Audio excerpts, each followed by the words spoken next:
But again, the question is, why don't property management companies sign long-term leases? So who here has an idea about why property management companies do not sign long-term leases, right? If these are the agents that you're hiring to protect your investment, to maximize your return, I just showed you the numbers here. They need to be keeping people in the homes for 3 years, but they're not. Why is it ageism? Probably the quality of the, first of all, the renter. Okay. Secondly, the property manager makes more money when I believe as they flip. I was about to say you're just a very optimistic person on the first one. The quality of the renter I wouldn't be too concerned about. The second one, and say it again if you wouldn't mind. They make more money every time they flip. So it's Algis, right? Did I pronounce that right? So what Algis said is that they make more money every time they put a new resident in your home. Did anybody ever think about that? No? When a property management company turns a property over, it's actually a significant income stream to them. We're going to break these numbers down. You guys can tell I'm a numbers guy, right? So we're going to break the numbers down. And I own JWB Property Management. It's a part of our companies, right? We have property management in-house. So I own a property management company. Last night, yesterday afternoon, when we were reviewing the numbers, I looked at our property management company. I can tell you what the numbers actually look like. The other thing to consider is it, for the entire renting population out there, are there a lot of residents out there that are expecting to sign 3-year leases? No. The standard way to do it is to sign a 1-year lease, right? So there's a certain retraining of the market. There's extra work that's required to find the 3-year residents who are qualified versus just the 1-year residents that are qualified, right? That's a lot of extra work, right? So what Al just pointed out is that they make less money if they sign long-term leases, but they also have to work really hard, okay?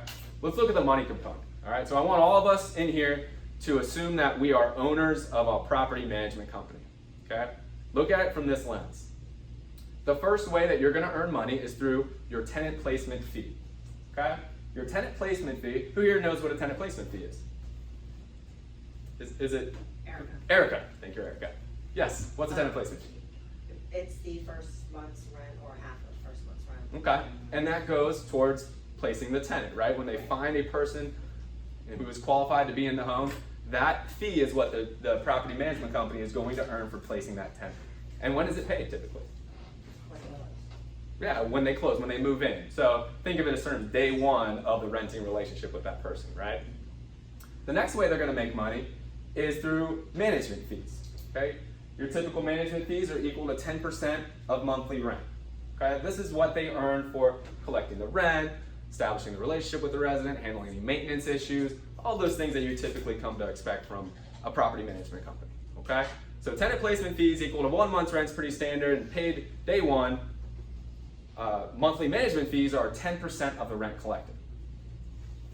So we're going to take a property and we're going to expect that we're going to say the rent is $1,000 on this property for this example. Okay?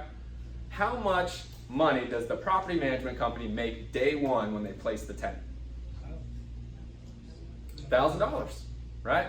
Tenant placement's equal to 1 month's rent. They place a $1,000 resident, the rent of $1,000. That tenant placement fee is equal to $1,000 of income for that property management company. Now, collecting the rent, okay? After 1 year, that means they collected $1,000 of rent every single month. If you take 10% of that, how much is that? $100, right? Or $100 a month. Times 12 gets us to $1,200 for the entire year, okay? So you're an owner of a property management company. You're focused on the best dollar per hour's activity for you, right? You're focusing on the most profitable activities, okay? Which would you do if I came to you and I said, listen, for a couple weeks of work, I can give you $1,000. Or would you rather work an entire year doing property management services?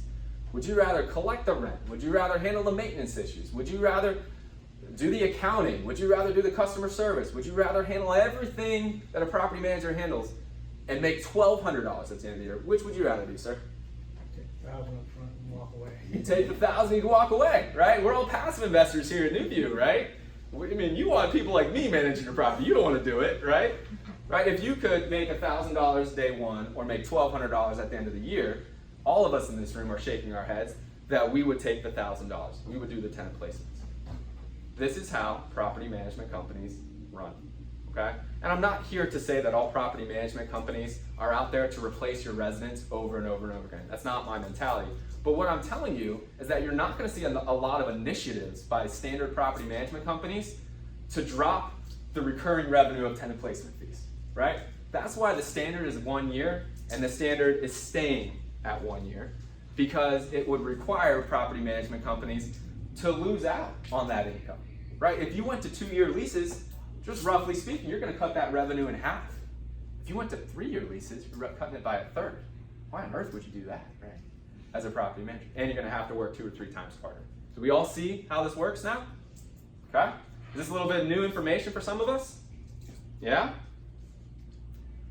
Property management companies are not all created equal, okay? In fact, when you actually run the numbers, and I can share this with you because I look at the books, 25 to 50% of revenues from property management companies come from tenant placement fees, okay? So now if you're taking 25 to 50% of a company's revenue, that company's not gonna be in business very long if it continues to do that. It has to have other ways for it to make money for long-term leases to work, okay? This is the reason why you don't see things changing, okay? Yes, sir? In your company, if you sign a 3 years lease, is the charge for the tenant placement different than a 1 month lease, 1 year lease? So the question is the tenant placement fee different if you sign a 3-year lease in JWB versus if you sign a lower, we don't sign 1-year leases, but. There's asking some property managements, they charge more if they sign. Yeah, so what he's pointing out is some property management companies charge more the longer the lease term that they sign. We don't. We charge 1 tenant placement fee, no matter if it's signed a 3-year lease or whatnot. But that's a good point, right? What I want to share with you is you know, JWB is different, right? We sell properties along with doing property management services. Our property management is a function of delivering overall returns that you come back to us and buy more and more properties, fill your portfolio, we have referrals and all of that good stuff. I mean, so that's why it makes sense for us and for other turnkey companies. That's why it typically makes sense for them to do it.